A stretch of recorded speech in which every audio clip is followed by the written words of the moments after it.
Hey everyone, my name is Nicole Rowan, and I just wanted to share a couple thoughts on confrontation. A couple weeks ago, I had the opportunity of teaching on confrontation or brave communication to our church in Costa Mesa, California, and I've had a lot of questions since then as to how to have brave communication, how to initiate conversation, all that good stuff. So I just wanted to share in a quick video my thoughts around when you're feeling disconnected from someone, because normally that's the first thing you feel before there's a confrontation, before you have to have that discussion that maybe internally you're like, oh, I don't want to do this, but it's the disconnection. And so my first tip to you would be to sort out in your heart why you're feeling disconnected. So ask yourself, heart, why are you feeling this way? What about the situation upset you? Or why are you feeling like you need to have another conversation or a conversation with this person? Secondly, start to ask yourself, what in that situation that maybe you were hurt by or felt sad by or had certain feelings towards, ask yourself good questions around why you might be feeling that way. Was it because you didn't get any sleep the night before and you're just kind of grumpy? Or was there a valid reason that really hurt you? And because you care so much about connection with that other person, you want to go after the confrontation, or you want to go after that really good conversation with them. I believe that anxiety will weigh you down. It's in Proverbs 12:25 says that anxiety weighs down the heart.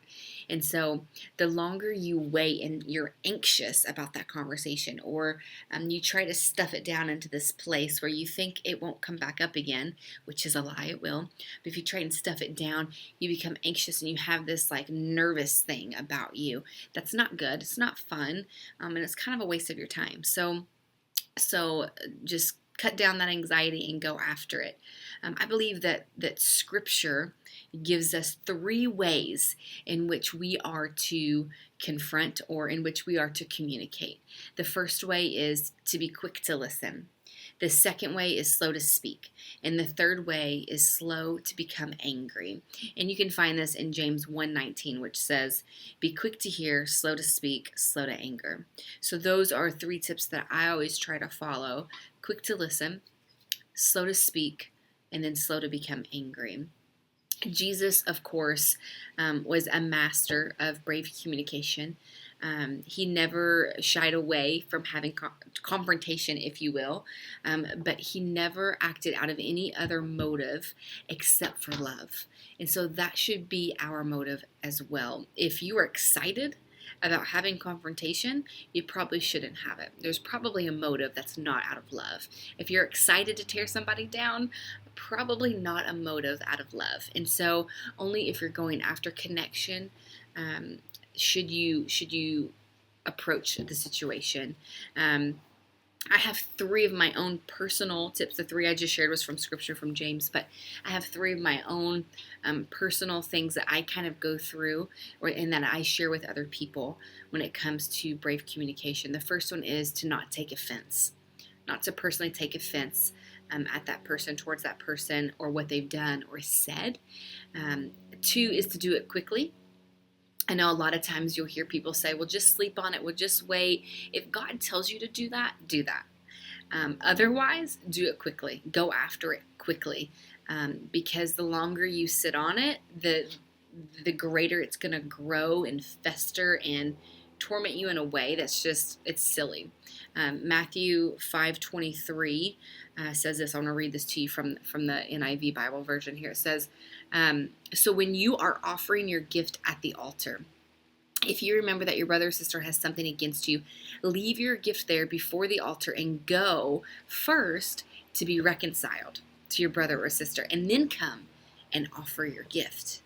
Now, you guys, that passage blew me away. I've read that, oh my gosh, I can't even tell you how many times over the course of my life, but after reading that again and getting clear revelation on this sentence where it says, if you remember that your brother or sister has something against you, not if you have something against someone, if you remember, you're going to worship the Father, you're going to offer your gift, you're going to tithe, you're going to church, whatever it may look like.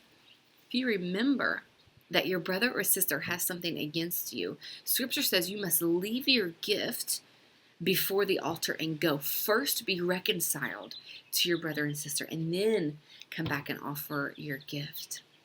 So it's very interesting. I believe that there is an implication that settling conflict is even more important than worship in that moment. Now, don't hear me wrong. You can give praise to the Father and worship Him in all situations, in all circumstances. It's actually really good. It's a great spiritual weapon, if you ask me. But I think what this passage is talking about, and kind of my heart for today in talking about this, is if you remember that reconciliation is such the heart of the Father, that is so much more important in that moment than you being on time to church. Or it's so much important in that moment than you going and doing ministry or whatever. Fill in the blank. That reconciliation is a huge piece of the Father's heart. And thirdly, just do it face to face. I tell people, do it face to face, not Facebook to Facebook. A lot of times it's hard to read tone. I am the worst at texting. I'm a sentence, I'm a word, I'm a period, I'm an emoji. Sometimes I have to really practice writing out full emails and writing out text to help show that person my emotion in that. And it's hard. And so instead of writing an email, instead of doing it Facebook to Facebook, face to face is always the best. And I know it's hard, and I know it's challenging, and I know it's tough with schedules and things, but if you can, even on FaceTime or even on Skype or something, to do it face to face, that's always better. And I want to share two last verses with you that I just get a huge encouragement from. Proverbs 19:11 says this: a man's wisdom gives him patience. It is to his glory to overlook an offense. It is to his glory to overlook an offense. And then Ecclesiastes 7 says, do not be quick to take offense, for offense lodges in that of fools. And I share that with y'all because offense will do something that you actually didn't intend for it to do. You carrying offense actually was not your purpose. We're actually not supposed to carry offenses. God carried all of the offense on the cross. We're not supposed to carry those. And so anytime there's a disconnection, anytime there's some type of confrontation, just go after it with the heart of the Father, which is love, motive being love. Go after it, seek to understand that person, and ask a lot of questions. Those are the easiest ways to have really great communication. So I hope that blesses you. Hope that answers the questions for those of you that's been asking for more specifics on things. I'm hoping to get more videos of these out in between nap times and hanging out with the kiddos and doing stuff at Presence OC. So catch me on Facebook and NicoleRowan.com.